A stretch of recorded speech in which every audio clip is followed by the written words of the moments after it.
Partie 2, l'entrepreneur, le manager et le technicien. Toute personne qui se lance dans les affaires est en fait 3 personnes en une. Un entrepreneur, un gestionnaire et un technicien.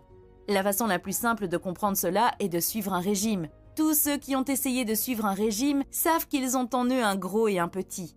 Le maigre sait ce qu'il faut faire pour devenir maigre. Un régime et de l'exercice. Tout ce que vous avez à faire, c'est de ciseler le maigre en vous comme une statue de marbre.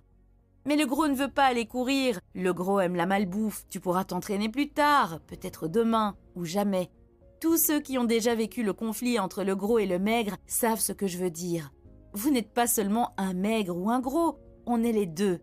Quand vous êtes le maigre, vous faites toujours des promesses que le gros doit tenir. Et quand tu es le gros, tu fais toujours des promesses que le maigre doit tenir. Si tu t'es déjà senti comme le gros et le maigre, tu sais que tu ne peux pas être les deux à la fois. Quelqu'un doit perdre. Et ils le savent tous les deux. C'est le genre de guerre qui se découle à l'intérieur du propriétaire de chaque petite entreprise. Mais c'est encore pire parce qu'il s'agit d'une bataille à 3 entre l'entrepreneur, le gestionnaire et le technicien. Malheureusement, c'est une bataille que personne ne peut gagner. Comprendre les différences qui existent entre eux vous expliquera rapidement pourquoi. Le premier est l'entrepreneur.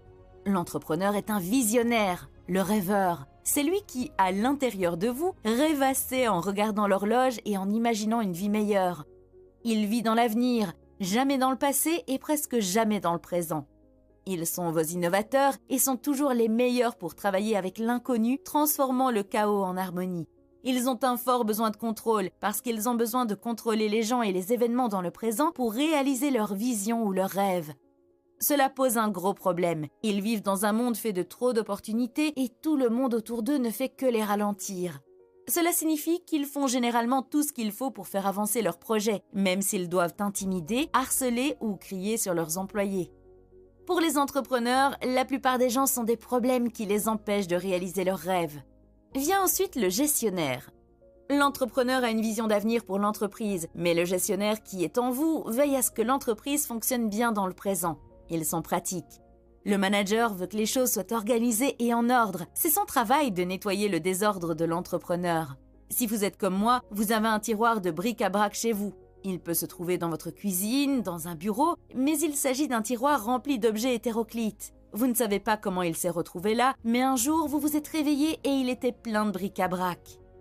Des élastiques, des vieilles clés dépareillées, une montre cassée, des piles qui sont peut-être mortes et toujours des vis et des clous qui attendent de vous piquer quand vous les mettez à l'intérieur. C'est ce que le directeur voit lorsqu'il découvre l'entreprise d'un entrepreneur. Ils ne peuvent pas travailler dans ce désordre. Ils voient un tiroir de bric-à-brac qui a besoin d'être nettoyé et organisé. Au lieu de tout ranger dans un tiroir ou de faire des piles, le directeur se met au travail avec une étiqueteuse. Chaque chose a une place et doit être remise à sa place. Les clés sont sur un porte-clés, les vis et les clous sont dans des bacs en plastique étiquetés vis et clous, les piles sont testées, puis jetées si elles sont hors d'usage ou placées dans des bacs clairement étiquetés en fonction de leur taille. Les managers traitent les personnes et les tâches d'une entreprise de la même manière qu'ils traitent des tiroirs de bric-à-brac. Ils mettent en place une structure, ils prévoient les problèmes à venir, chacun a sa place et son travail à faire, et ils veillent à ce que cela se produise. Le technicien. Si vous regardez cette vidéo et que vous voulez quitter votre emploi, vous êtes un technicien. Si vous vous êtes déjà dit « si vous voulez que ce soit bien fait, faites-le vous-même », vous êtes un technicien.